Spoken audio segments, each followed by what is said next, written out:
करते हुए अपने नाम की भी होके आज तो अपने लोगों के जीवन में बड़ी कृपा करें राजा प्रभु ਤੁਹਾਡਾ ਧੰਨਵਾਦ स्वर्गीय प्रभु खास करके मेरे दास और एमएलए तो प्रभु उन्होंने सारे कलीसिया को खुदावंद तेरे पवित्र हाथ में सौंपते हैं आपके लहू में छुपाते हैं प्रभु ਤੁਹਾਡਾ धन्यवाद करते हैं तो अपने दास को उन्होंने कराने को बड़ी बरकत दे आए सारे कलीसिया को उन्होंने कल कराने को बड़ी बरकत दे आई बड़ा धन्यवाद करते लाते आप अपने बच्चे बच्चों भी ਤੁਹਾਡੇ सामने रखना प्रभु उन्होंने बड़ी कृपा चाहते प्रभु आज साथ वाले नाम में ब्लेस करिए और तेरे नाम में महिमा तेरे नाम की इज्जत और जलाल करिए और दास को दादे कराने में भी कार्य हत्ता सौंपते हैं प्रभु बरकत दो तमाम जरूरतों को तमाम सब पूरा करो प्रभु यीशु मसीह के नाम में मांगते हैं हालेलुया। अब समय है प्रभु के पाक पवित्र वचन का।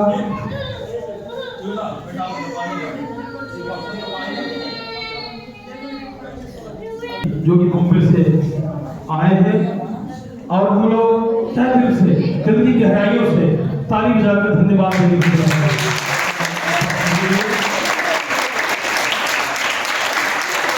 सलाम में लिखा है ताली अच्छी बजा लो।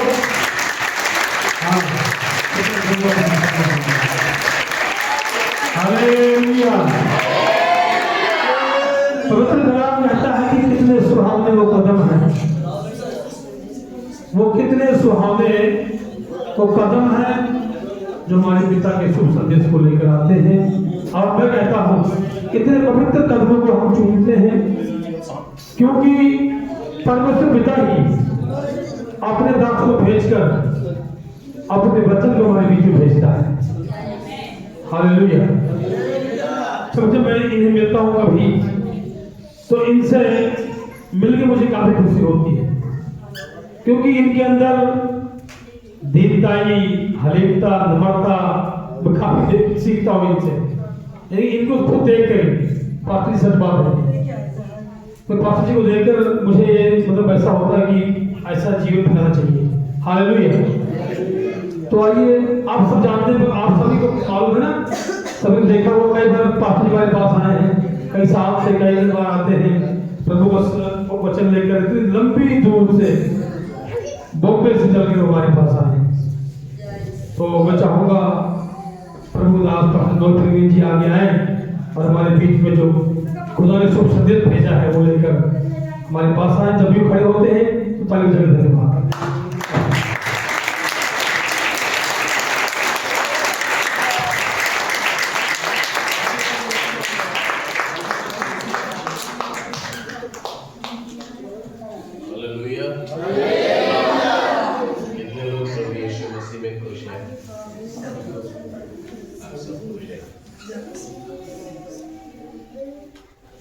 यहाँ पर ठंड है। मैं ये जैकेट खरीदा था पंजाब आने के लिए। जब पंजाब आया पहना निकाला 2 साल ऐसे ही रखा क्योंकि मुंबई में जो ठंड होती है उस ठंड में ये सब पहनने की ज़रूरत नहीं पड़ता। तो कुछ लोग टोपी पहने हैं उसको देखते समय अच्छा लगता है कि टोपी पहनते हैं आप जैकेट पहनते हैं। हमारे मुंबई में ये सब पहनने की ज़रूरत नहीं पड़ती। वहाँ ठंड है लेकिन ठंड में भी पंखे चलते हैं। प्रभु की स्तुति हो। परमेश्वर का पवित्र नाम का महिमा हो। आए हुए सभी लोगों को यीशु के नाम से आप सबको प्रेम भरा हुआ स्वागत है। आइए हम परमेश्वर के एक वचन को पढ़ते हैं। जकरिया की पुस्तक 4 अध्याय उसका 10वां वचन। जकरिया की पुस्तक 4 अध्याय उसका 10वां वचन। पुराना नियम में जकरिया की पुस्तक है। कोई बात नहीं आप ढूंढते रह जाएंगे मैं पढ़ता हूँ। निकाला तो पढ़ सकते हैं। क्योंकि किसने छोटी बातों का दिन तुच्छ जाना है यहोवा अपनी इन सातों आंखों से सारी पृथ्वी पर दृष्टि करके साहुल को जरुब्बाबिल के हाथ में देखेगा और आनंदित होगा। आज हम देखने वाले हैं परमेश्वर की 7 आंखें। परमेश्वर की 7 आंखें। परमेश्वर का वचन कहता है परमेश्वर की 7 आंखें इस पृथ्वी के कोने कोने तक घूमता फिरता रहता है। प्रभु को स्तुति हो। परमेश्वर की 7 आंखें इस पृथ्वी के कोने कोने तक घूमता फिरता रहता है। ये परमेश्वर पिता के विषय में लिखा है। पुत्र यीशु मसीह के विषय में भी हम देखेंगे। प्रकाशित वाक्य 5वां अध्याय 6वां वचन। इस बाइबल की आखिरी पुस्तक है। मैं पढ़ता हूँ, सुन लो। और मैंने उस सिंहासन और चारों प्राणियों और उन प्राचीनों के बीच में मानो एक वध किया हुआ मेमना खड़ा देखा, जिसके 7 सिंग और 7 आंखें थी। ये परमेश्वर की 7 आत्माएं हैं जो सारी पृथ्वी पर भेजी गई है। अब प्रकाशित वाक्य में यह लिखा है, सिंहासन में यूहन्ना यहाँ पर एक वध किया गया हुआ मेमना को देखते हैं। जब भी मेमना नाम का शब्द आता है, प्रभु यीशु मसीह को बताता है। हालेलुया। सब लोग इधर ध्यान दें। ठीक है, कुछ बात आज मैं सिखाऊंगा जो हमारे अंदर एक सवाल खड़ा करता है। तो ये है हमारा परमेश्वर के पास, पिता के पास 7 आंखें हैं। और दूसरा है नया नियम में प्रभु यीशु मसीह को 7 आंखें हैं और ये 7 आत्माएं हैं। अभी ये आंखें करता क्या है? बाइबल कहता है कि ये आंखें पृथ्वी के कोने कोने तक घूमता फिरता रहता है। ये पृथ्वी के कोने कोने तक क्यों घूमता फिरता रहता है? तो बाइबल कहता है ये पृथ्वी के कोने कोने तक इसलिए घूमता फिरता रहता है ताकि वह बुरे लोगों पर भी नजर रखे, अच्छे लोगों पर भी नजर रखे। परमेश्वर की आंखें दुष्टों पर भी है, परमेश्वर की आंखें धर्मियों पर भी है, अच्छे लोगों पर भी है, बुरे लोगों पर भी है, न्याय से चलने वालों पर भी है, अन्याय करने वालों पर भी है। अभी ये परमेश्वर की आंखों से कोई बच नहीं सकता, कोई बच नहीं सकता। क्योंकि गीतकार दाऊद कहते हैं, जब मैं मां के गर्भ में उत्पन्न हुआ तब परमेश्वर की आंखें मुझ पर लगी हुई थी। जब मैं मां की गर्भ पे बढ़ता गया तब भी परमेश्वर की आंखें मेरे हर एक शरीर के अंगों पर लगी हुई थी। तो बात ऐसा है कि शायद हम परमेश्वर को नहीं जानते होंगे, लेकिन परमेश्वर मां के पेट में हम रहते समय से ही जानते हैं। हम परमेश्वर के लिए कोई अजनबी नहीं है। शायद हमारे लिए परमेश्वर अजनबी थे, हम प्रभु को नहीं जानते थे, लेकिन परमेश्वर के नजरों में हम अजनबी नहीं हैं। ओके, आज हम ध्यान देने वाले हैं कि यिर्मयाह 16वां अध्याय 17वां वचन लिखा गया है। यिर्मयाह की पुस्तक 16वां अध्याय 17वां वचन, क्योंकि उनका पूरा चाल चलन मेरी आंखों के सामने प्रकट है। परमेश्वर कहते हैं मनुष्य का पूरा चाल चलन परमेश्वर के आंखों के सामने प्रकट है। सब लोग ध्यान देना, इधर सब इधर ध्यान देना, वचन सुन रहे हैं, बहुत ख्याल से ध्यान दीजिए। तो परमेश्वर कहता है मनुष्य का पूरा चाल चलन परमेश्वर के नजर में है, प्रकट है। वह मेरी दृष्टि से छिपा नहीं है, न उनका आदर मेरे आंखों से गुप्त है। सो मैं उनके आदर और पाप का दुगना दंड दूंगा। अभी सबसे पहला हम देखें यहाँ पर परमेश्वर की आंखें इस पृथ्वी पर घूमता फिरता रहता है। तो बाइबल कहता है मनुष्य की चाल चलन को उसकी आंखें देखती है। अभी बात ऐसा है, अगर मनुष्य की चाल चलन पर अगर परमेश्वर की आंखें देखती है तो बाइबल क्या कहता है मालूम है? हर एक इंसान उसके चाल चलन का हिसाब का फल भुगतेंगे।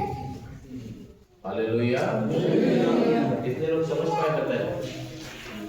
हमारी चाल चलन अच्छा होगा तो उसका फल हमें मिलेगा। अगर हमारी चाल चलन सही नहीं है तो उसका फल भी हमें मिलेगा।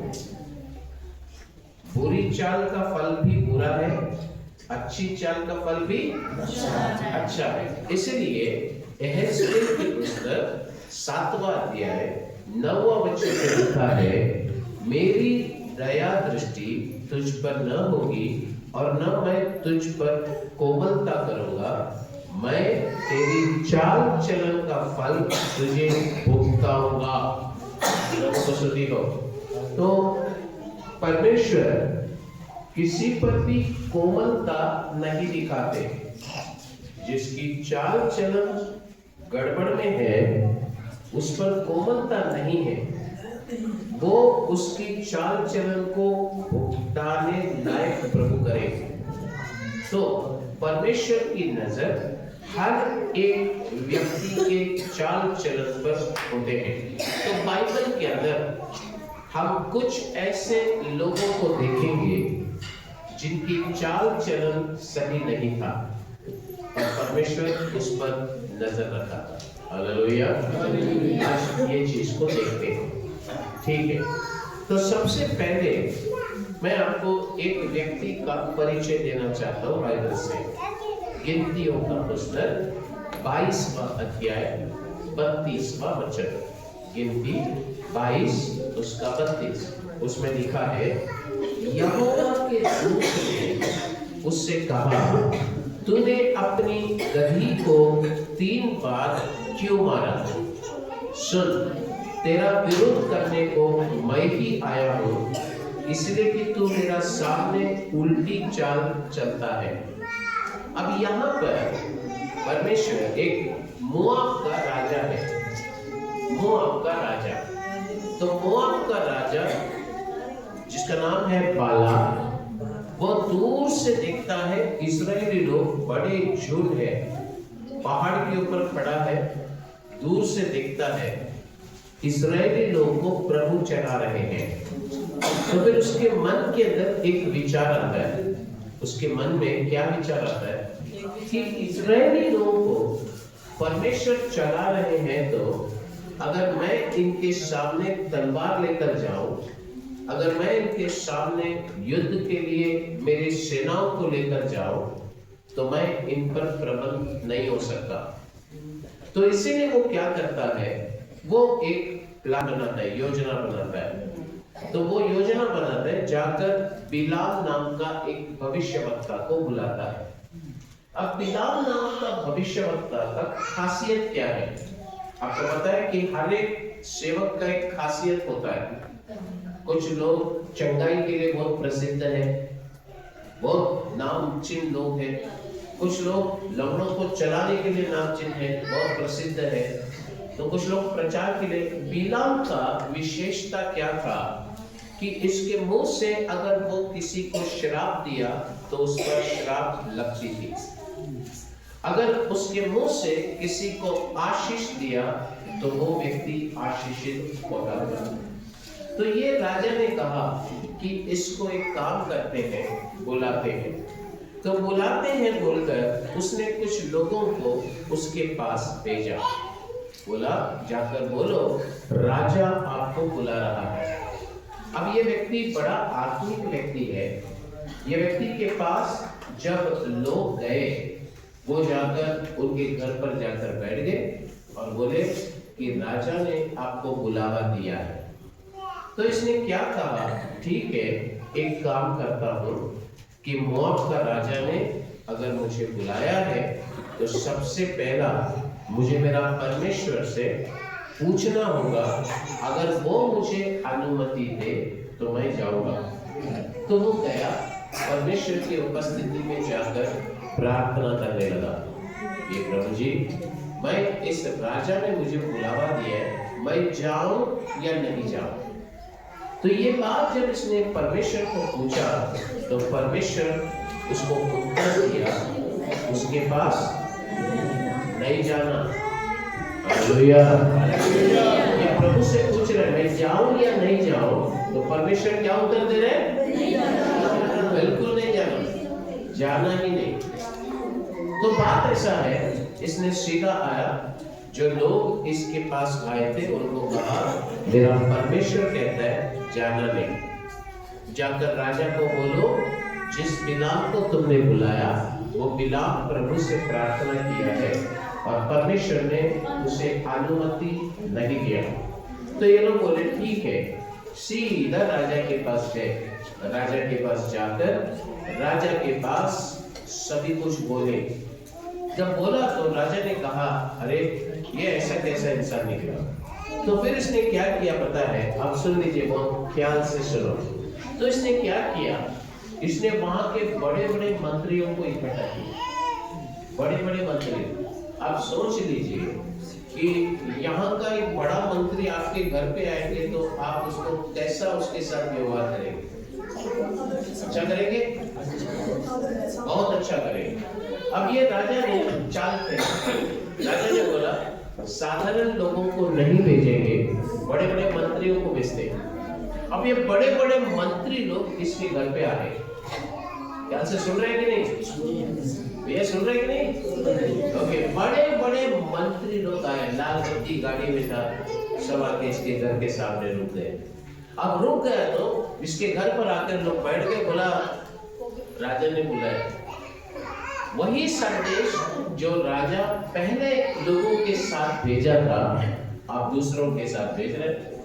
अब दूसरों के साथ भेजते समय ये लोग बोल रहे हैं राजा तुम्हें कुछ इनाम भी रखे हैं, तुमको कुछ सोना वना सब मिलने वाला है। ये लोग बड़े बड़े उसको ऑफर दे रहे हैं, तुमको ये देंगे वो देंगे, सब कुछ बोले। ये सब सुना हुआ व्यक्ति बैठ के सोचना शुरू किया। अब मुझे एक बात बताइए, मैं आपसे एक सवाल पूछता हूँ, एक बार बैठकर प्रार्थना किया जाओ कि नहीं, और परमेश्वर ने क्या जवाब दिया?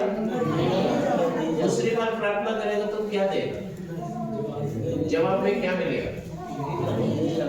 एक बार प्रभु नहीं जाना बोला तो दूसरी बार भी प्रभु वही बोलेंगे ना, मत जाना। अब दूसरी बार जब ये प्रभु के पास प्रार्थना करने के लिए बैठा है तो इसका प्रार्थना थोड़ा सा बदल गया। वो बोला परमेश्वर मुझे जाना है। हालेलुया। अब कैसा हो गया इसका प्रार्थना? मुझे जाना है, आप जब तक ना बोले मैं जाएगा नहीं, लेकिन मुझे जाना है, लेकिन मुझे आपकी अनुमति चाहिए।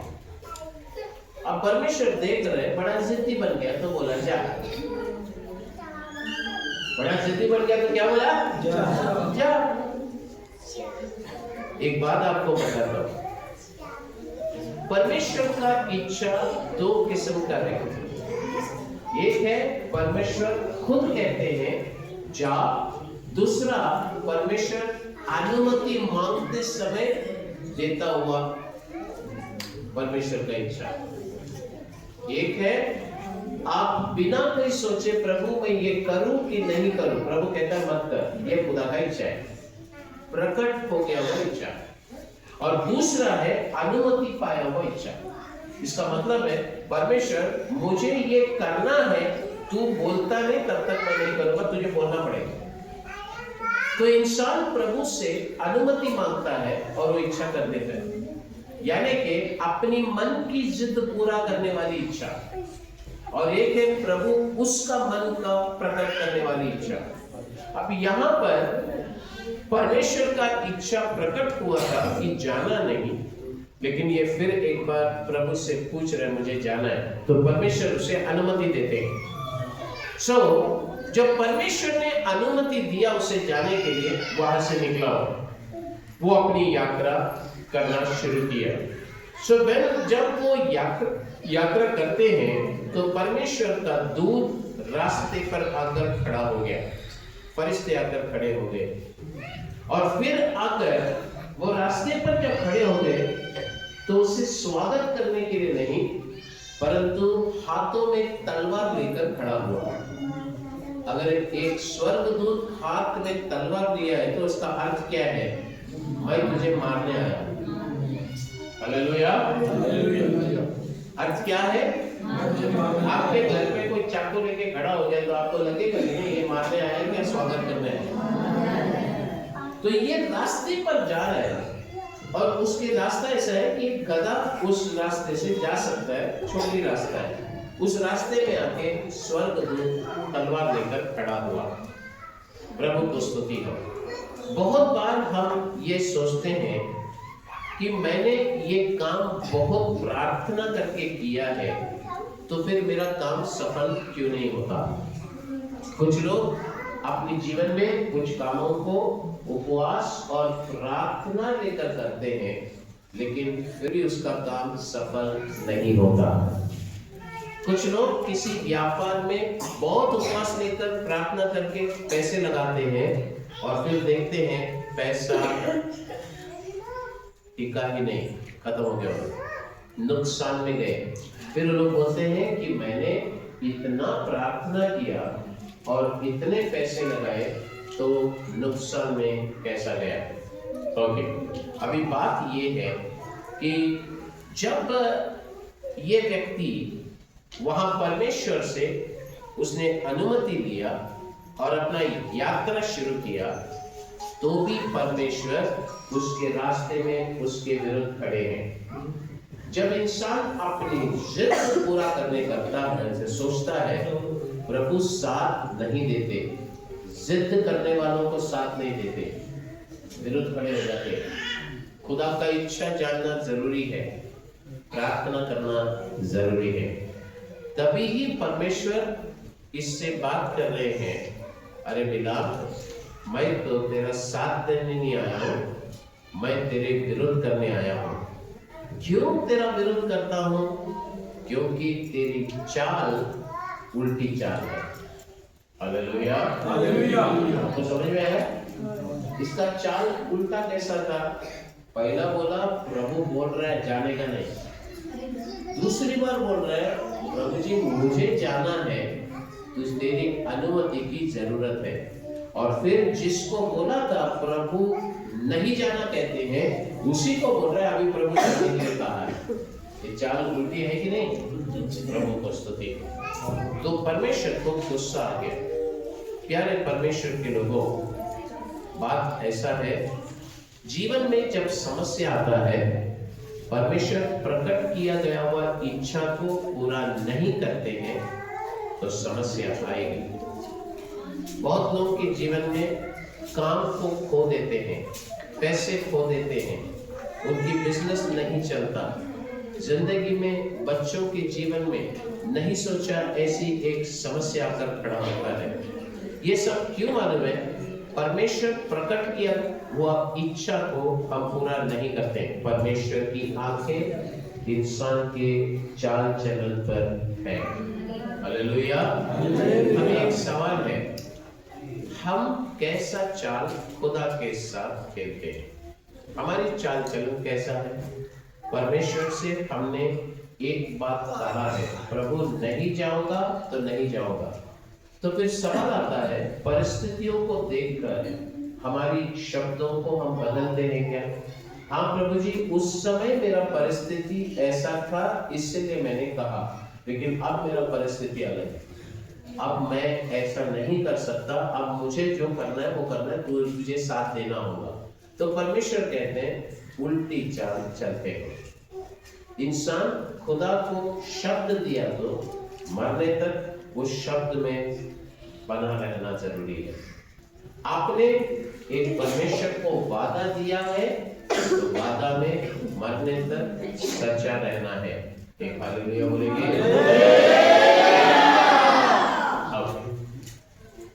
अभी बात ऐसा है कि परमेश्वर को स्तुति हो और एक व्यक्ति के बारे में पढ़ते हैं, और एक व्यक्ति के बारे में अभी यहाँ पर थोड़ा आपको ध्यान थोड़ा ज्यादा देना होगा, ठीक है। निर्गमन का पुस्तक 4वां अध्याय उसका 24वां वचन, निर्गमन 4:24 एक बहुत बड़ा सवाल खड़ा करने वाली एक विषय है। क्या है?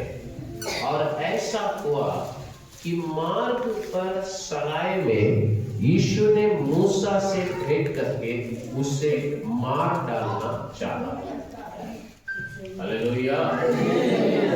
अभी सुन लीजिए, बाइबल का वचन पढ़ते समय यहां पर एक विशेष बात हम देख सकते हैं।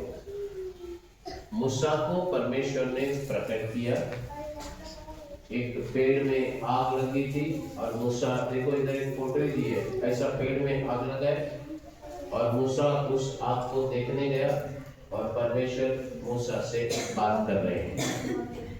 बात करके बोलते हैं तुझे किधर जाना है? मिस्र देश को जाना है। मेरे लोगों की रोना मेरे कान तक आया। ठीक है, ये तैयार हो गया। तो परमेश्वर उसके लिए उसको बोलते हैं तेरे हाथ में क्या है? लाठी है। तो बोलते हैं लाठी को नीचे डाल दो। नीचे डाल दिया तो क्या बन गया? वो सांप बन गया। अब वो लाठी को सांप को देगा तो भागने लगा, तो परमेश्वर बोलते हैं नहीं भागने का नहीं, उसके खुद से उतार दिया तो फिर लाठी बन गया। ओके, इसने सारा अद्भुत परमेश्वर इससे क्या करने वाला है सब कुछ समझ गया। अब ये कहां निकलने के लिए जाने के लिए निकला है? मिस्र देश को जाने निकला है। अब ये जाने निकला तो जो परमेश्वर उससे प्रकट हुए वही परमेश्वर अब इसे मारने के लिए खड़े हो। हालेलुया। बाइबल कहता है परमेश्वर उसे मार डालना चाहा।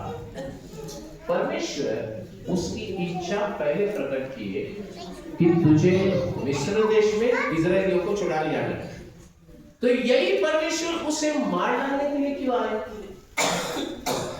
ये कैसा परमेश्वर है? एक बार बोलते हैं जाओ, दूसरी बार बोलते हैं मार डालूंगा। हमारे अंदर एक सवाल आता है कि मूसा को परमेश्वर मार डाले खड़े। अभी यहां पर एक बात रहस्य है। परमेश्वर का वचन था, क्या था मालूम है? एक बच्चा जब जन्म लेता है 8 दिन के बाद उसका खतना किया जाता है। पता है खतना क्या है? पता है आपको? कितने लोगों को खतना क्या है पता नहीं है? सबको पता है?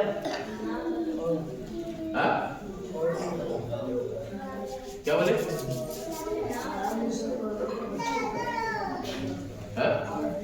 8 दिन के बाद क्या कहते हैं? बराबर, एकदम सही बोले, एकदम सही बोले, आप बराबर समझे। ओके, अभी बात ऐसा हुआ कि इसको बच्चा पैदा हो गया और 8 दिन के बाद मूसा उस बच्चे का खतना करने जा रहे हैं। तो उसकी औरत बोली बच्चे को नहीं देगा। उसकी पत्नी क्या बोला है? 9 महीना मैं पेट लिया, बच्चे को मैं पाला, अब जन्म दिया, 8 दिन के बाद तू उसको खतना करने जा रहे? मेरा बच्चा रोया तो, मेरा बच्चा चिल्लाया तो, मेरा बच्चा मर गया तो, उसके खून निकलते समय हमको सहन नहीं होगा। मां खड़े रह के बाप के साथ लड़ रही है। अब ये माँ ऐसा लड़ने का कारण क्या है? ये माँ ऐसा लड़ने का कारण क्या है? उसका कारण क्या है बोलेगा तो इसकी शादी कहाँ हुई? ये मिधान में गया, इसने एक यहूदी स्त्री से विवाह नहीं किया। हालेलुया। परमेश्वर का नियम क्या था? एक यहूदी से ही विवाह करना। नहीं,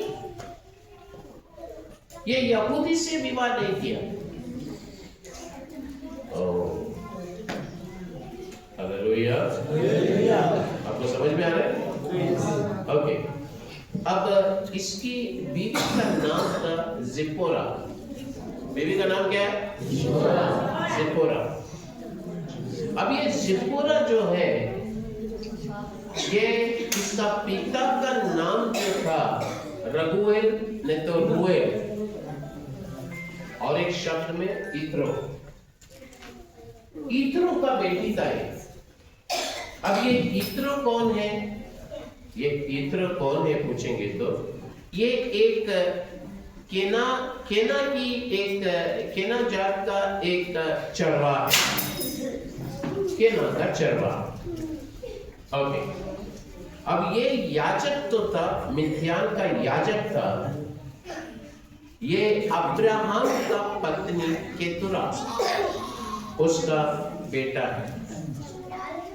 अभी बात ऐसा है, केतुरा कहाँ की थी? सऊदी अरब की थी। इधर का है वो? सऊदी अरब का है। देखिए, पहला एक इंसान को शादी करने से पहले उसको फूल जानना जरूरी है किधर से आ रहा है। तो ये केतुरा, ये देखेंगे तो अब्राहम की पत्नी तो है, लेकिन ये सऊदी अरब की है। प्रभु को स्तुति हो। शादी होने के बाद इन सबको सेटल किया अब्राहम ने। एक को सऊदी अरब में किया, क्योंकि इसहाक वादा का पुत्र था, तो इसहाक के लिए कोई दिक्कत नहीं आना है, तो सबको एक एक जगह सेटल करना है। तो इधर रहे, तो इधर रहे, तो इधर रहे, इधर रहे। अभी बात ऐसा है, मूसा इत्रो का बेटी जिप्पोरा से शादी कर रहे हैं, लेकिन ये लोग यहूदियों में गिनान नहीं जा रहा, क्योंकि ये लोग यहूदियों के हिसाब से नहीं चल रहे। ये याजक तो जरूर है, तो इसको यहूदियों का नियम नहीं पता। अब जब अब्राहम कहता है कि उसका खतना करना है, तो बीवी बोलती है नहीं करना है, तो अब्राहम ने छोड़ दिया, बोला जाने दो। लेकिन जब परमेश्वर मूसा को भेज रहे हैं, जाने के रास्ते में परमेश्वर मूसा के विरुद्ध खड़े हो गए, बोला आगे कदम रखने देगा नहीं।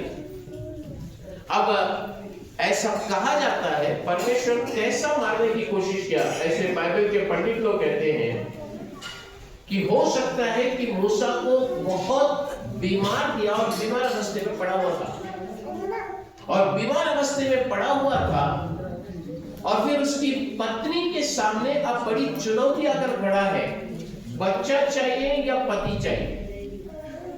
चुनौती खड़ा है, क्योंकि अगर बच्चा को बचाना है, परमेश्वर अब्राहम को मार देंगे। अगर अब्राहम को बचाना है, तो बच्चा भी बचेगा, लेकिन बच्चे को खतना करना होगा। तो फिर इसको फैसला लेना था। तो इस समय बाइबल में सबसे पहली बार एक स्त्री अपना बच्चे का खतना कर रहे हैं। क्यों? पति का जान बचाना। Hallelujah, hallelujah. समझ में आ रहा है? तो एक स्त्री पहली बार पति का जान बचाने के लिए बच्चे का खतना एक स्त्री कर रहा है।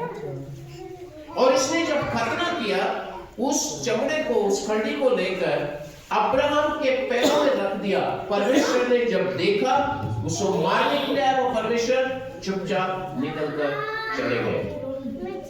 अब्राहम चंगा हो गया। अभी मुझे एक बात बताओ, अभी मैं आपसे एक सवाल पूछता हूं। अगर किसी ने पूछा कि मूसा जिंदा कैसा है, पूछेगा तो सिपोरा क्या जवाब देगी? मेरे वास्ते क्या है? अगर उस समय बच्चे का खतना नहीं किया होता तो मेरा पति को परमेश्वर, तो उसका जान बचने का कारण कौन है? वही। क्यों? क्योंकि खतना किसने किया? मैंने किया। कितने लोगों को समझ में आ रहा है? परमेश्वर ने ये देखा, परमेश्वर ने ये देखा। देखने के बाद पुराना नियम में खतना सिर्फ पुरुष लोगों का होता था।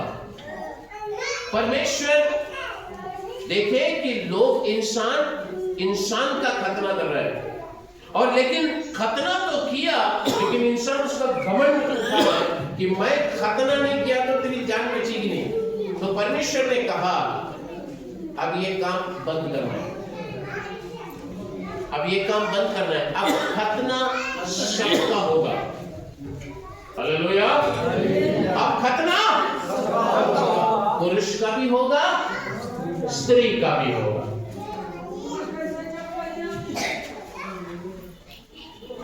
तो खतना पुरुष का भी होगा, स्त्री का भी होगा।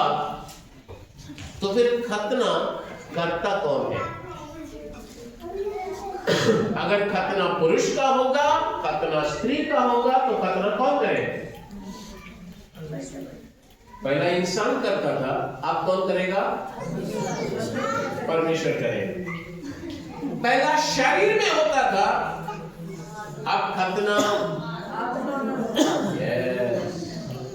Hallelujah, hallelujah, hallelujah.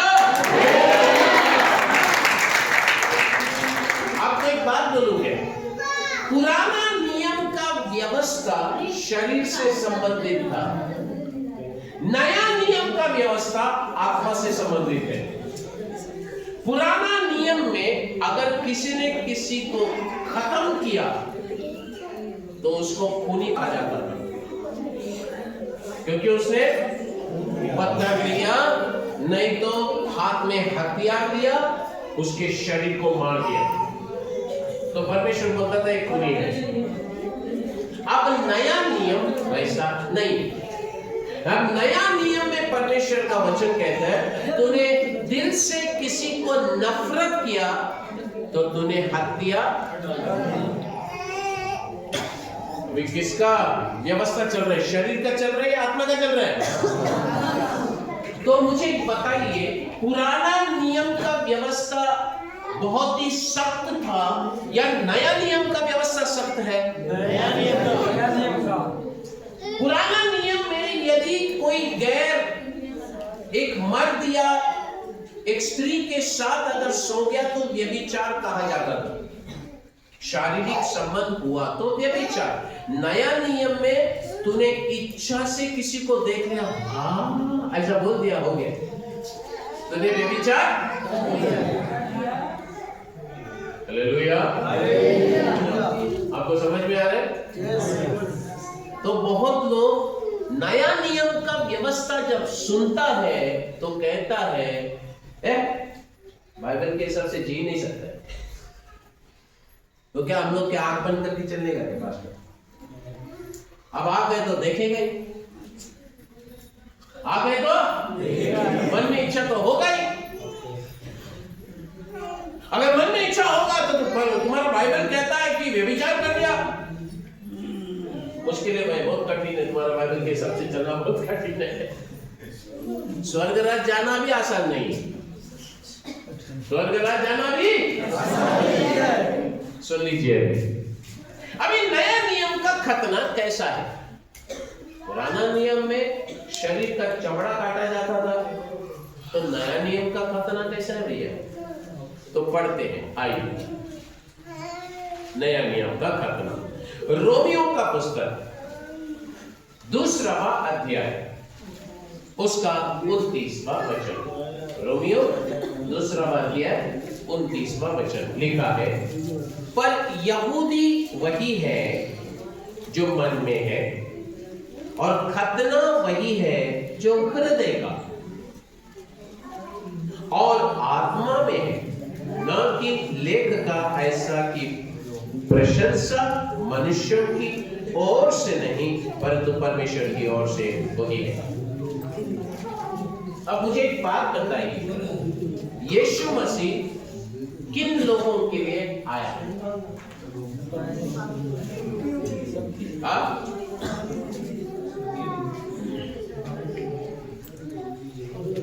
बहुत सोचकर जवाब दिए। यीशु मसीह किन लोगों के लिए आया?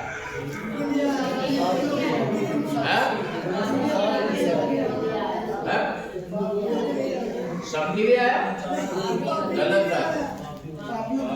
सुनो सुनो सुनो सुनो, ठीक है, यीशु मसीह सबके लिए आया। आप बोलते हैं मैं मान लेता हूं पापियों के लिए आया। अब मुझे बताइए, तो यीशु मसीह सबसे पहला किसके पास गया?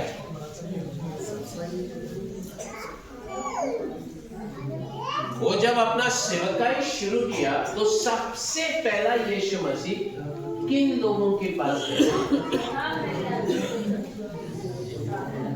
यहूदियों के पास गया। किसके पास गया? यहूदियों के पास गया। वो आया यहूदियों के लिए। हालेलुया। वो किसी लिए आया? वो पहला यहूदियों के पास गया। और जब यहूदियों के पास गया, यहूदी लोगों ने उसे अपनाया क्या? नहीं, उसको भगा दिया।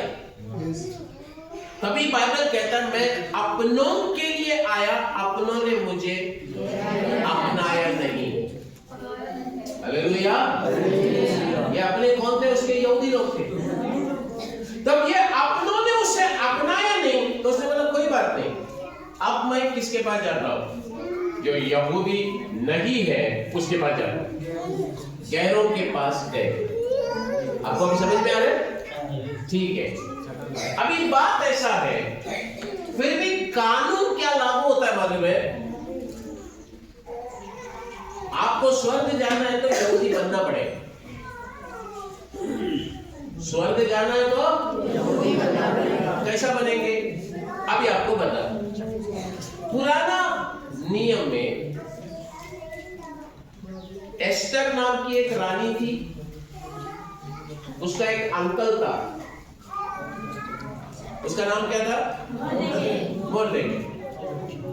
अब मोर्देकाई का समय में जब मोर्देकाई को उस राजा ने बहुत इज्जत दिया, सम्मान दिया, तो उस देश के जो जो यहूदी नहीं थे वे लोगों को यहूदी बनने की इच्छा हुई। वो बोला आप भी यहूदी बनेंगे। तो इन्होंने क्या किया? यहूदी बनने के लिए खतना करके दे दिया। यहूदी बनने के लिए क्या करके दिया? जैसा खतना किया ये लोग भी यहूदी बन गए। यहूदी बनने का ये योग्यता क्या है पूछेंगे तो खतना होना जरूरी है। अब्राहम के पास बहुत सारे नौकर लोग थे। अब्राहम के नौकर लोग जितने भी थे सबका खतना किया गया। सारे नौकरों का खतना किया गया। खतना जिनका हुआ वे लोग यहूदियों में गिना गया। मिस्र देश से जो लोग बाहर निकले, कौन कौन निकले थे? मिस्र देश से यहूदी लोग भी निकले, मिस्र देश के लोग भी, एक दो लोगों ने दोस्तों को साथ में ले लिया, उनका भी खतना किया गया, तभी यहूदी में आ गए। सुन लो, यानी कि एक व्यक्ति यहूदी बनना है तो पुराना नियम में शरीर में उसका खतना होना जरूरी है। यहूदी बनना ही है। तो बाइबल में प्रेरित पौलुस क्या कहता है? यहूदी कौन है फिर? हम सब अन्य जातियों में से, हम यहूदी है क्या? हम लोग यहूदी है क्या? नहीं है। हम लोग तो यहूदी नहीं है, लेकिन वचन हमारे पास आ गया। प्रभु यीशु हमारे पास वचन को लेकर आए, हम सबको वचन दिए। तो फिर अब प्रेरित पौलुस एक सवाल पूछते हैं, यहूदी कौन?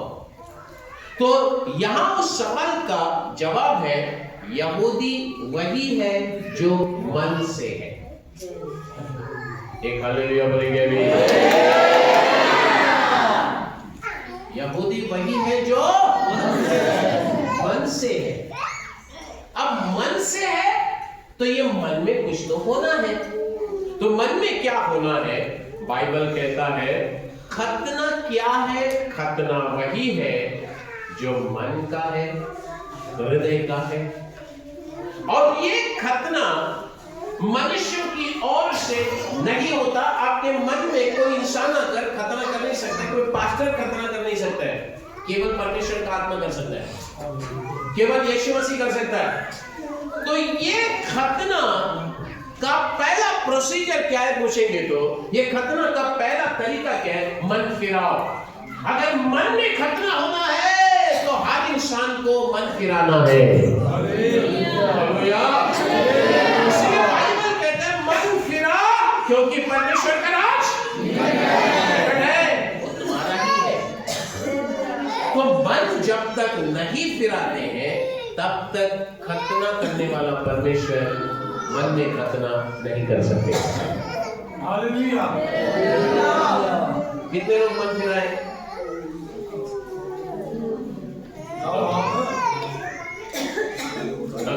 सुन लो, और भी तो बाकी है, और भी बाकी है।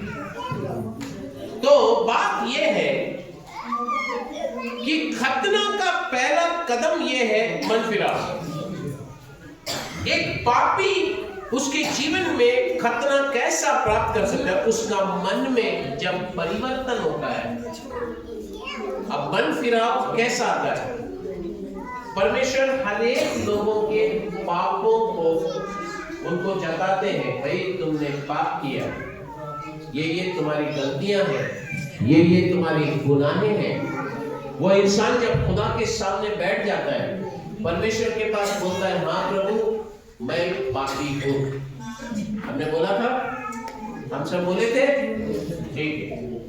बाइबल कहता है जो व्यक्ति अपने पापों को कबूल करता है और उससे छोड़ देता है,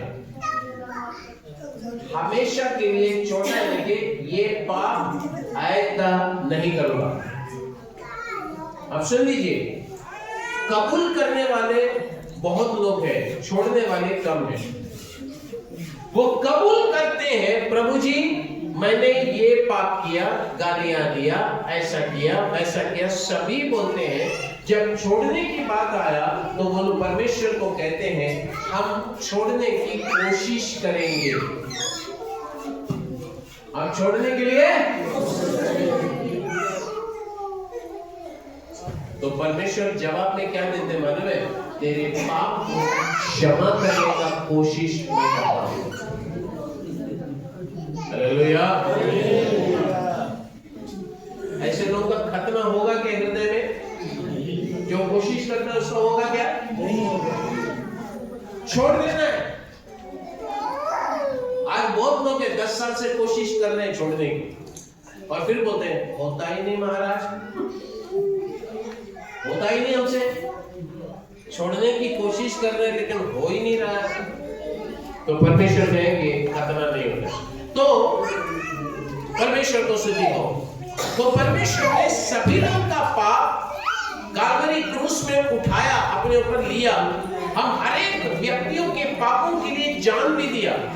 इसलिए हर एक व्यक्ति अपने पापों को कबूल करके छोड़ते समय में प्रभु यीशु मसीह का लहू उसे सभी पापों से शुद्ध करता है। उसके मन के अंदर एक फिराव आती है, आइंदा इसे नहीं करूंगा। पवित्र आत्मा खतना करने के लिए प्रवेश करते हैं। हालेलुया। चलिए और एक देखते हैं, कोलोसियों का पुस्तक 2वां अध्याय 11 और 12वां वचन। कोलोसियों का पुस्तक 2वां अध्याय 11 और 12वां वचन। प्रभु को स्तुति हो। अब यहाँ पर क्या लिखा है हम पढ़ेंगे। लिखा गया है, पढ़े निकाला है तो आप लोग पढ़िए। 11 और 12 कोलोसी 11 2वां अध्याय 11 और 12। उसी में तुम्हारा ऐसा खतना हुआ जो हाथ से नहीं होता, अर्थात मसीह का खतना, जिसने शरीर देह दाढ़ दी जाती है, और उसी के साथ बपतिस्मा में गड़े गए, और उसी में परमेश्वर की उठावट पर विश्वास करके जिसने उसे मरुभूमि में से गिराया, उसके साथ जी उठे। Hallelujah, hallelujah. ओके, अभी बात ऐसा है कि बाइबल कहता है उसी में तुम्हारा ऐसा खतना हुआ है जो हाथ से नहीं होता। पुराना नियम में खतना हाथ से होता था, अब बाइबल कहता है तुम्हारा खतना नया नियम में हाथ से नहीं हुआ। ओके, अगर हाथ से नहीं हुआ तो फिर कैसा हुआ? जब बाइबल कहता है कि एक व्यक्ति जब मन फिराता है वो खतना के लिए तैयार होता है, लेकिन जब एक व्यक्ति बपतिस्मा लेता है वो मसीह के साथ गाड़ा गया है, वो मसीह के साथ गाड़ा गया है और उसी में परमेश्वर की शक्ति पर विश्वास करके जिसने उसको मरे हुओं में से जिलाया उसी के साथ जी भी उठाया। यानी कि बपतिस्मा का पहला कदम है मन फिराव, खतना का पहला कदम है मन फिराव, और खतना का दूसरा कदम है बपतिस्मा। कितने लोगों ने बपतिस्मा लिया है? चलिए वो छोड़े, कितने लोगों ने बपतिस्मा नहीं लिया? अबे कितने लोगों ने नहीं लिया? ठीक, अब सुन लीजिए, जब आप मन फिराते हैं और जब आप बपतिस्मा लेते हैं, बाइबल कहता है परमेश्वर आपके मन के अंदर कुछ काम करना शुरू करते हैं, और वो क्या काम है? आपका मन के अंदर परमेश्वर आपके हृदय को खतना करना शुरू करते हैं। एक हालेलुया बोलेंगे।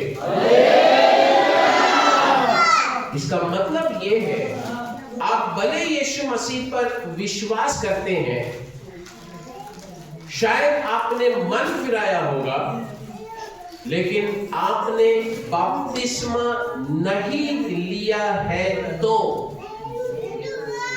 आपका खतना, अगर खतना नहीं है तो आप मन से यहूदी।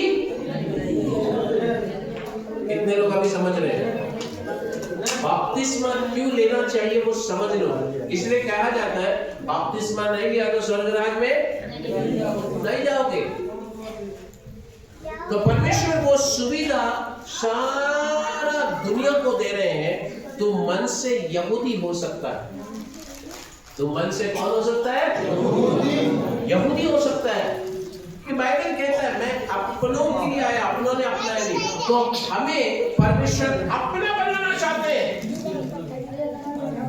और जब खतना नहीं हुआ है उनको एक चांस देना चाहते हैं, मौका देना चाहते हैं कि आपका खतना मन में हो जाए, ताकि वो कहे ये मेरे अपने हैं। हालेलुया, हालेलुया, आपका पवित्र नाम का महिमा हो। ओके, तो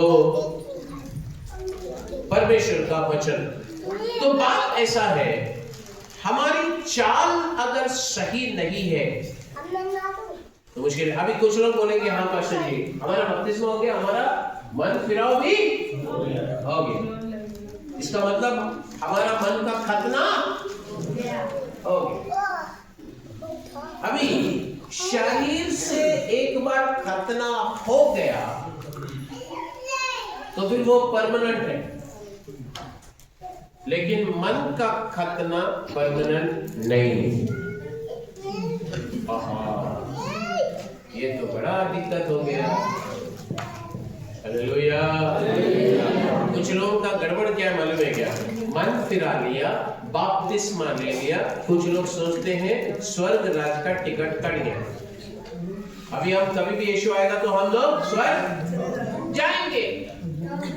तो वो अपने मन से चलना शुरू करते हैं, अपनी इच्छा से जीना शुरू करते हैं, परमेश्वर का व्यवस्था को छोड़ देते हैं, वचन को छोड़ देते हैं और फिर बोलते हैं अब तो वैसा भी मन फिराया है, वैसा भी हमने बपतिस्मा दिया है, स्वर्ग तो पक्का जाएंगे ही जाएंगे। सुन लो, एक वचन बताना चाहता हूं, रोमियो का पुस्तक 2वां अध्याय 25वां वचन।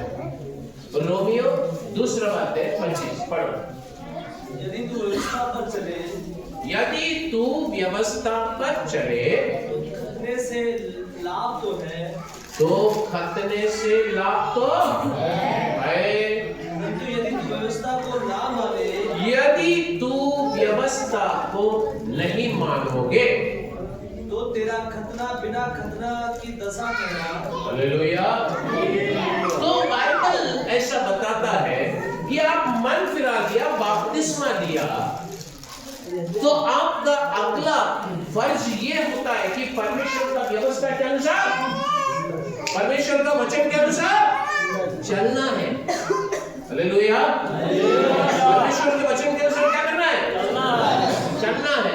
अगर परमेश्वर का वचन के अनुसार चलना है तो आपको कलीसिया में आकर वचन सुनना जरूरी है। कितने लोग समझ पा रहे हैं? और जब हम परमेश्वर के उपस्थिति में आते हैं, वचन को सुनते हैं, एक एक दिन वचन नया नया हमें मिलते रहता है और जैसे जैसे वचन को सुनते हैं वैसे वैसे मानते हैं, तो ये खतना से तुम्हें लाभ है। अब क्या लाभ है इसमें? ये खतना से लाभ क्या है? सबसे पहला लाभ क्या मालूम है क्या? परमेश्वर कहेंगे ये मेरा है। परमेश्वर क्या कहेंगे? ये मेरा है। इसलिए बाइबल में कहते हैं ना, जब यहूदियों के पास आया उन्होंने कहा नहीं चाहिए, निकल जा बाहर, तब उसने कहा मैं अपनों के पास आया, अपनों ने मुझे अपनाया ही नहीं। अगर हम दिल से खतना है हमारे अंदर और व्यवस्था को मानते हैं, जब भी परमेश्वर आपके पास आते हैं वो कहेंगे मेरे अपने ने मुझे अपनाया है, अपनों के साथ रहना मुझे पसंद है। यहूदियों के साथ परमेश्वर रहा करते थे, इजरायलियों के साथ रहा करते थे। ये इजरायली जंगल में जाते थे, स्वर्ग छोड़कर उनके बीच में आकर रहते थे, परमेश्वर उनके साथ ही रहते थे। तो खतना वालों का लाभ क्या है मालूम है क्या? व्यवस्था को मानकर चलोगे, स्वर्ग का परमेश्वर आपके अंदर रहना शुरू करेगा। हालेलुया। लेकिन अगर खतना होने के बाद अगर वचन को नहीं मानते तो बाइबल कहता है तेरा खतना बिन खतना की दशा में रहता है। इसका मतलब खतना हुआ, जिसने खतना किया वो वापस आके जिधर काटा उसको जोड़ देगा, बोलेगा इसका खतना भी नहीं। तो शरीर का खतना परमानेंट था, लेकिन आत्मा का खतना टेम्पररी है। जैसे गिरगिट की तरह रंग बदलने वाला विश्वासी रहते हैं। चर्च में आते हैं तो बहुत आत्मिक बन जाते हैं, बाहर गए तो संसारी बन जाते हैं। तो परमेश्वर देखता है, चर्च में आता है तो इसका खतना होता है, बाहर जाता है तो खतना वापस चिपका देते हैं।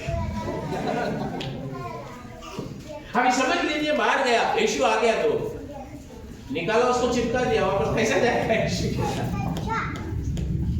हालेलुया। विश्वासी कलीसिया में भी विश्वासी होना है, बाहर भी गया तो भी वो विश्वासी ही होना है। तो बाइबल कहता है कि परमेश्वर की आंखें मनुष्य की चाल चलन पर रहती है। आज जरा हम खुद को परखना है, मेरा चाल चलन कैसा है।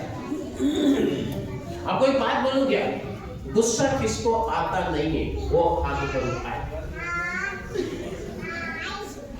इतना ईमानदार तो कोई नहीं। अब सबको गुस्सा आता है, परमेश्वर को भी आता है। यीशु मसीह को भी गुस्सा है, लेकिन ये बात बताइए, जब यीशु को गुस्सा है तो किधर गाली दिया है? हमको गुस्सा आता है तो हम गाली देते हैं, देता है तो देते बोलने का। हमको गुस्सा आ गया तो हम गाली देते हैं, आ भी नहीं ना भी नहीं।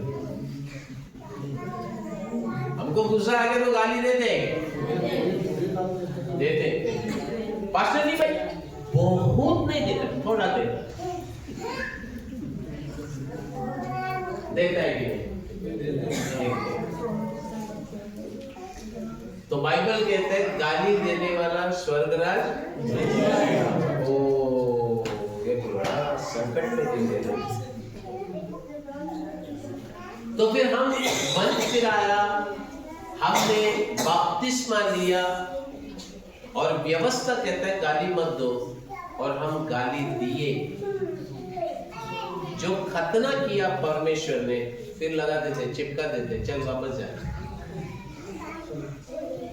तो फिर हम बोलेंगे प्रभु जी मैं इतना साल से चर्च में आया, इतना साल इधर बैठा, तेरे लिए ये छोड़ा, तेरे लिए वो छोड़ा, तेरे लिए ये गलत काम छोड़ दिया, वो गलत काम छोड़ दिया, ये काम ये लोगों को छोड़ दिया, वो छोड़ दिया।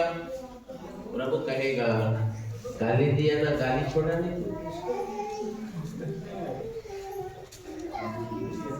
हालेलुया। आत्मिक है हम लोग कौन है? आत्मिक लोग है, आदमी लोग नहीं, आत्मिक लोग है।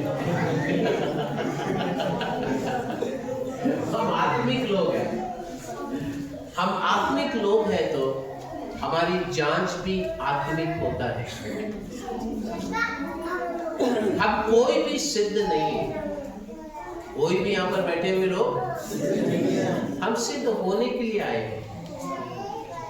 इसी तरह हम एक दूसरों को सांत्वना देते हैं कि आप प्रभु में बढ़ो, ये मत करो, गालियां मत दो, झूठ मत बोलो। झूठ बोलने वाले भी स्वर्ग में नहीं जाते, झूठ के गढ़ने वाले भी नहीं जाते। आज प्रभु हमसे कहता है मेरी 7 आंखें मनुष्य की चाल चलन पर है। आज प्रभु हमारे और नजर लगाए तो हमारी चाल प्रभु के नजर में सही होगा या गलत होगा। अगर सही है तो अच्छी बात है, अगर सही नहीं है तो सही करने का वक्त यही है। आइए हम सब उठकर खड़े हो जाएंगे।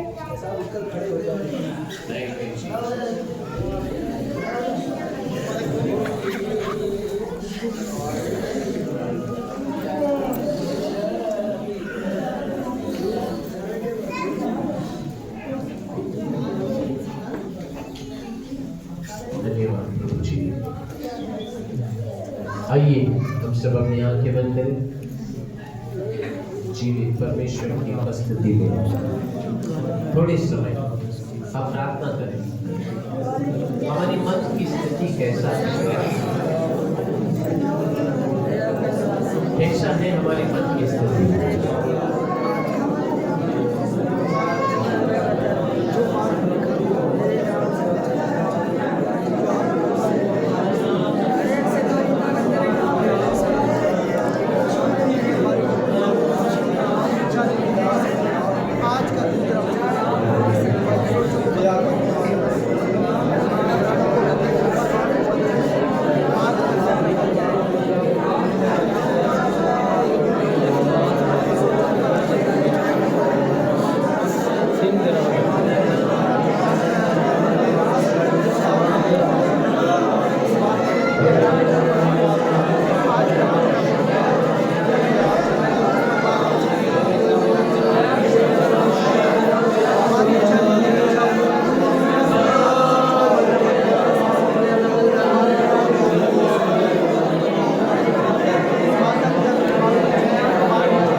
कितना है तू प्यारा प्रभु, तेरी महिमा मैं सबको सुनाऊं।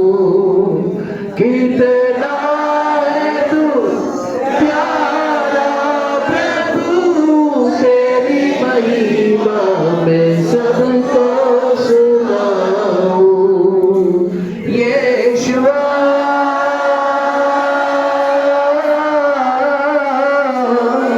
यीशुआ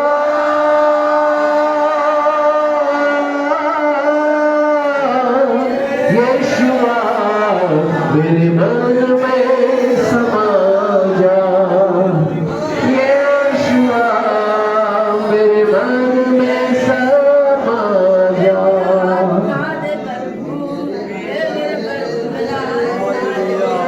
रोशनी चमके तेरी बातों से, तेरी खुशबू महके तेरे चेहरे से, तेरी रोशनी चमके तेरी बातों से, तेरी खुशबू महके। मेरा जीवन करे तेरी स्तुति का सा, तेरी प्रशंसा करती मेरी जुबान।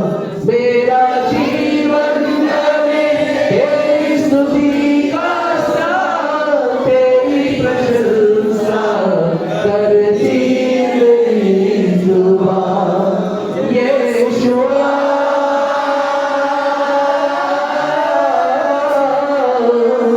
यीशुआ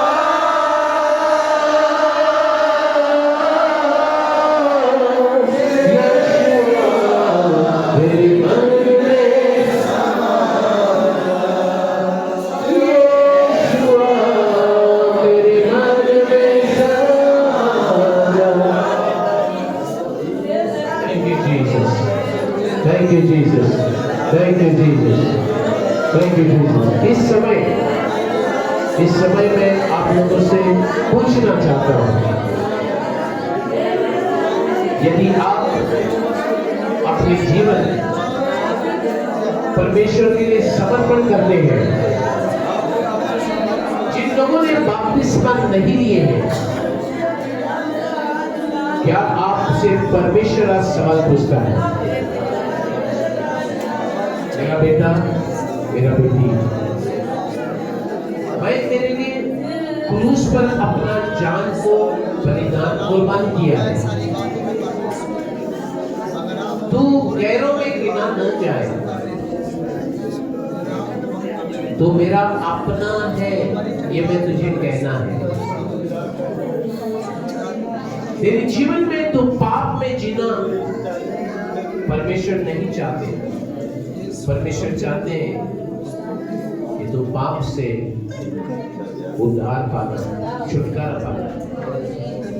आज प्रभु आपसे एक सवाल पूछते हैं, बेटा बेटी मैं तेरे लिए मेरे जीवन दिया ताकि तुम पराए नहीं मेरा अपना बने।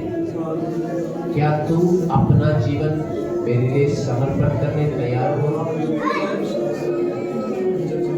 क्या तू अपना जीवन मेरे लिए समर्पण करने तैयार हो?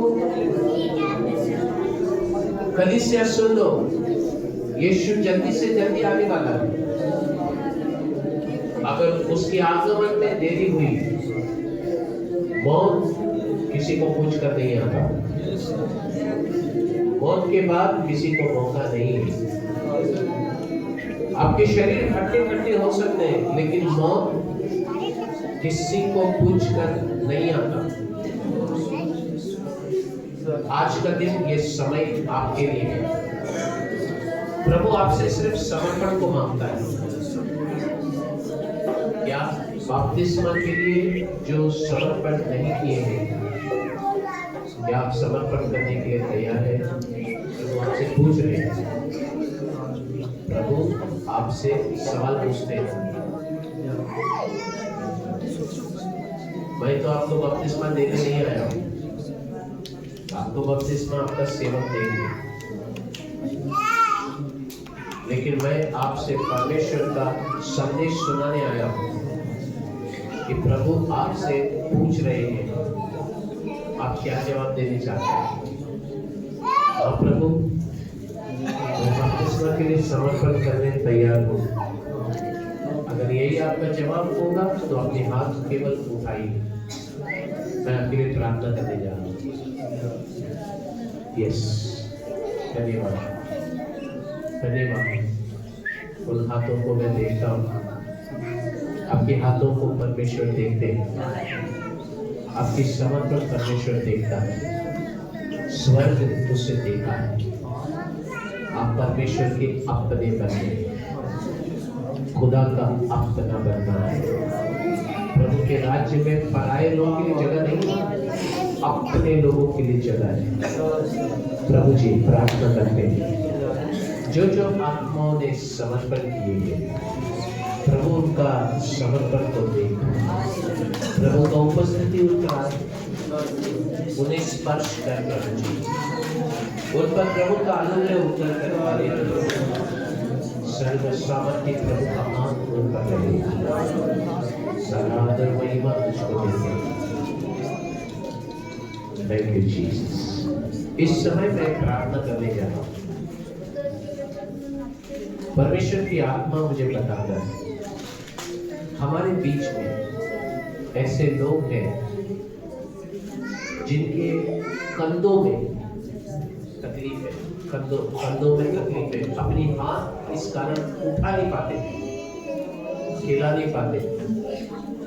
ये कंधों में उनको तकलीफ है, हाथ उठा नहीं पाते, हिला नहीं पाते, क्योंकि शरीर में समस्या है। मैं आपके लिए प्रार्थना करना चाहता हूँ। ऐसे कोई है आपको तकलीफ है? और कोई है हमारे बीच में? आप है, 2 जन है, 3 है। Thank you Jesus. जिनको ये तकलीफ है आप कृपया आगे आ जाइए। मैं आपके लिए प्रार्थना करने जा रहा हूँ। जिनका हाथ नहीं उठता, कंधों पर तकलीफ है, कंधों में तकलीफ है, दर्द है, वो आ गया। ये कंधे में दर्द है, आ गया। इनके हड्डियों में स्पर्श कर प्रभु, इनके नसों में स्पर्श कर प्रभु, इनके हाथों के ऊपर प्रभु का अनुग्रह उतर कर आए, तेरी उपस्थिति उतर कर आए। स्पर्श कर, चंगा कर, चंगा कर, चंगा कर। सभी लोग स्तुति करेंगे, अपनी आवाज उठाएंगे। चंगा कर यीशु के नाम से। नसों के ऊपर राज करने वाली सारी अंधकार की शक्तियां यीशु मसीह के सामर्थ्य नाम से हम खंडन करते हैं। यीशु के नाम से जोड़ों में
शरीर को छू न पाए, अंधकार की शक्तियों को दूर कर देते, अशुद्ध की शक्तियों को दूर करते हो, अंदरूनी ताकतों को यीशु के सामर्थ्य नाम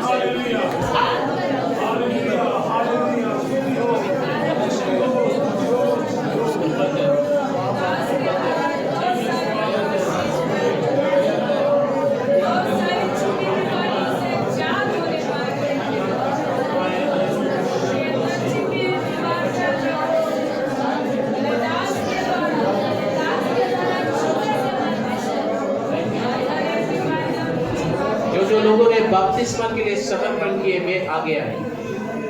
बपतिस्मा के लिए समर्पण किए वे लोग आगे आए।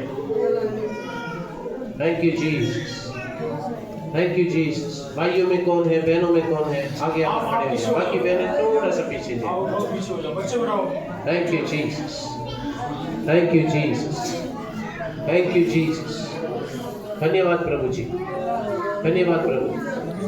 आगे आइए, बपतिस्मा के लिए समर्पण के लिए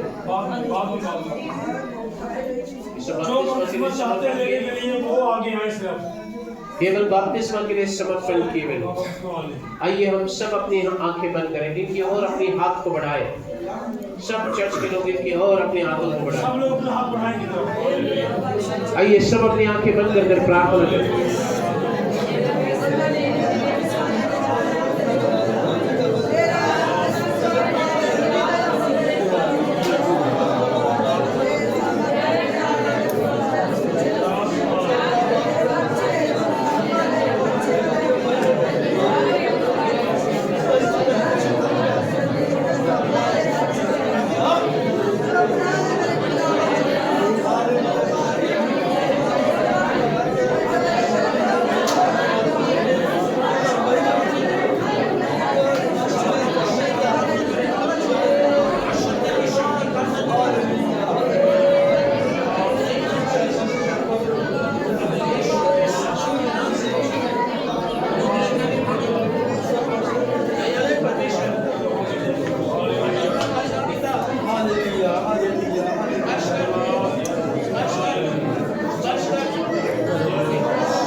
शत्रु का राज टूट जाता है अभी आज यीशु के नाम से।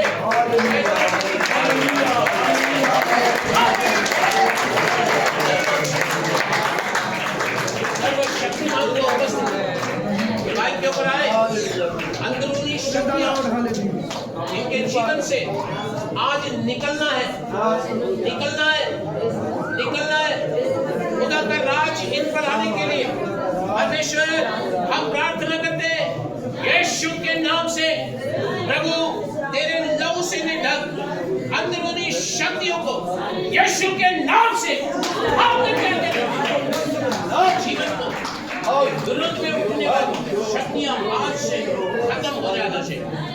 प्रभु जी प्रार्थना करते हैं तेरे पवित्र लहू में तेरे बेटे को ढक।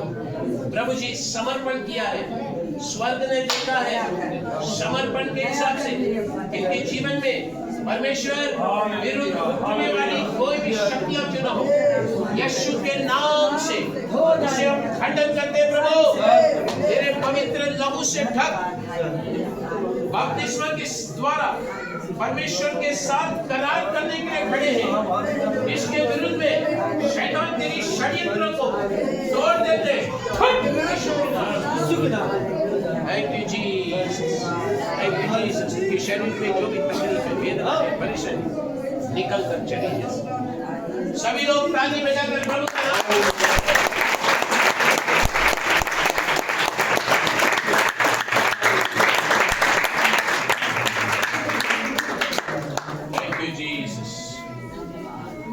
परमेश्वर हमें आशीष करे। अपने अपनी जगह में जाकर बैठ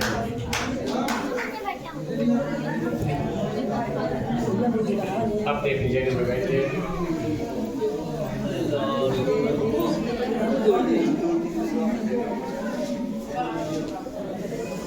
हालेलुया।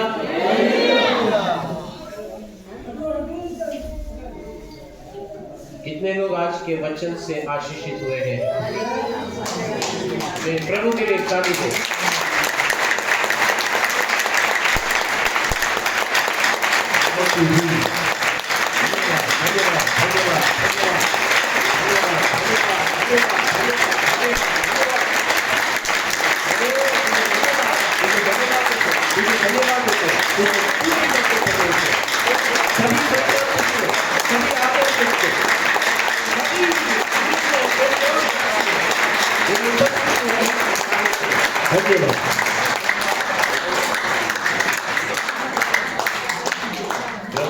आपको आशीष करे। मैं बाकी के आपको पास्टर के हाथ में देना चाहता हूँ।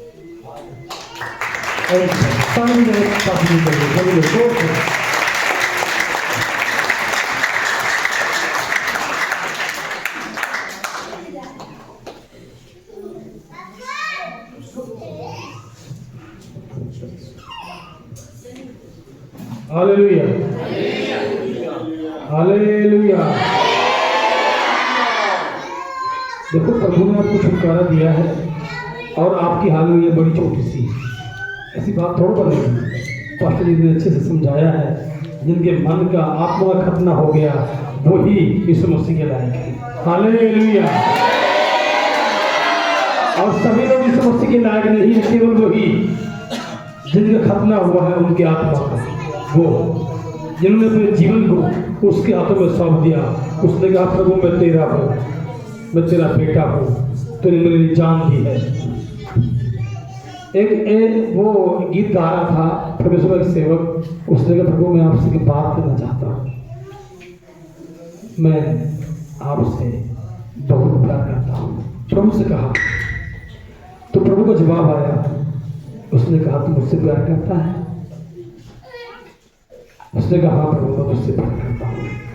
तो प्रभु ने उससे कहा कि जब तू मुझसे प्यार करता है तो मैं तो तेरे लिए मरता हूँ, मैं तेरे लिए मरता हूँ।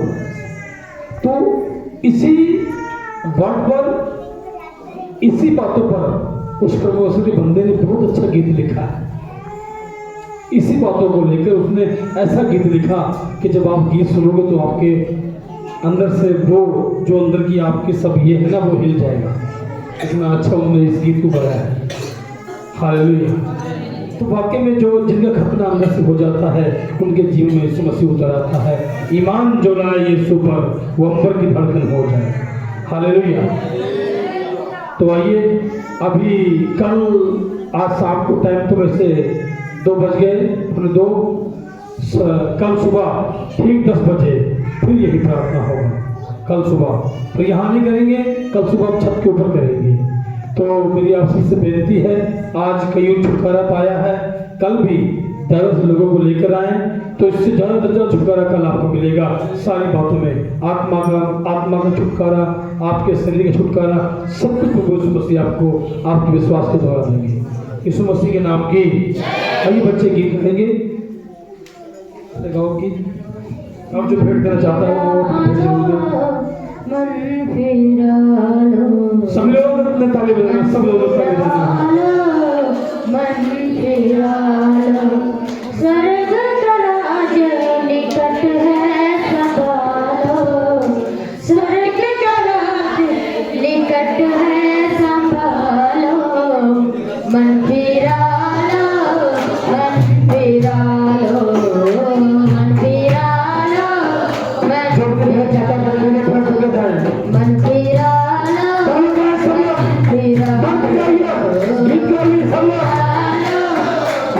फिरा एक दिन जीवन मिट जाएगा, फिर तो बंदे आएगा। एक दिन जीवन मिट जाएगा, फिर तो बंदे जाएगा। दुनिया से अब ध्यान हटा के, दुनिया से अब ध्यान हटा के, यीशु पे ध्यान लगा लो, लगा लो। मन फिरा लो, मन फिरा लो, मन फिरा लो, मन फिरा लो। स्वर्ग का राज निकट है संभालो, स्वर्ग का राज निकट है संभालो। मन फिरा लो,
दुनिया से अब ध्यान हटा के यीशु के नाम में लगाओ मंदिरा लो मंदिरा लो मंदिरा लो मंदिरा लो मंदिरा लो मंदिरा लो मंदिरा लो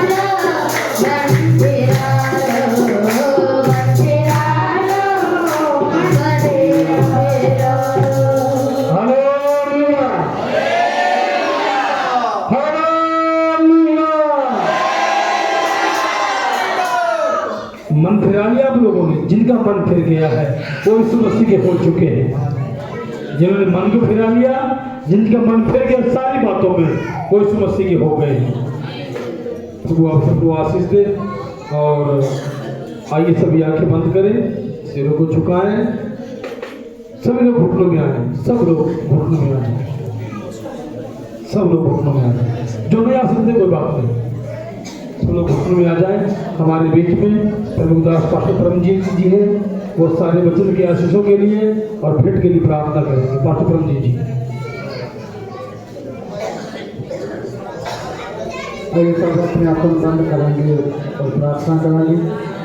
महान सर्वशक्तिमान पिता परमेश्वर, ਅਸੀਂ ਤੁਹਾਡਾ ਦਿਲ ਤੋਂ ਪ੍ਰਭੂ ਦਿਲ ਦੇ ਗਹਿਰਾਈਆਂ ਤੋਂ ਤੁਹਾਡਾ ਧੰਨਵਾਦ, ਤੁਹਾਡਾ ਸ਼ੁਕਰ, ਤੁਹਾਡੀ ਤਾਰੀਫ ਕਰਦੇ ਹਾਂ ਪ੍ਰਭੂ। ਅੱਜ ਦੇ ਦਿਨ ਦੇ ਲਈ, ਅੱਜ ਦੇ ਸਮੇਂ ਘੜੀ ਦੇ ਲਈ ਤੁਹਾਡਾ ਧੰਨਵਾਦ।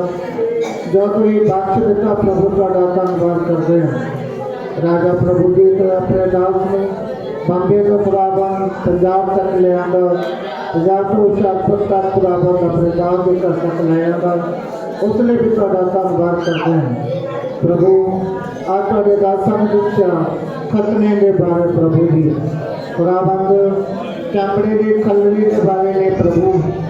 ਉਹਨਾਂ ਨੇ ਦੱਸਿਆ ਕਿ ਜਿਨ੍ਹਾਂ ਦਾ ਦਿਲ ਦਾ ਖਤਨਾ ਹੋ ਗਿਆ ਵਾ ਉਹ ਪਰਮੇਸ਼ਰ ਦੇ ਕਹਿਲਾਣਗੇ। ਪ੍ਰਭੂ ਯਿਸੂ ਮਸੀਹ ਤੁਹਾਡਾ ਧੰਨਵਾਦ ਕਰਦੇ ਹਾਂ। ਆਗਾ ਵਚਨ 3 ਨੇ 60 ਨੇ 100 ਨੇ ਹਜ਼ਾਰਾਂ ਲੱਖਾਂ ਗੁਣਾ ਕਰਕੇ ਪ੍ਰਗਟ ਲੈ ਕੇ ਆਏ प्रभु। आज वचन के द्वारा तेरे बच्चों का दिल का खतना हो जाएगा प्रभु। धन्यवाद करते हैं प्रभु यीशु, ये तेरे पुत्र दिया कहलान प्रभु। तो कहीं मेरे बच्चे हैं प्रभु जी, ये कहने साडा पिता है प्रभु। आई तुहाडा धन्यवाद करते हैं प्रभु।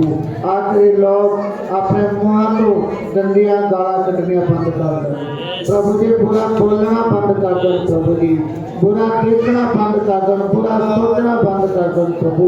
खुदावंद बच्चे तेरे आ, तू इन्हां ते अपने बड़ी कृपा कर। अपने दास को बस एमएलए अपने कमाली होर भी ज़्यादा आगरी तरह इस्तेमाल कर प्रभु। धन्यवाद करते हैं पिता परमेश्वर, जो तुहाडे बच्चा ने खुदावंद ये कमाली ये हदिया दिता है प्रभु।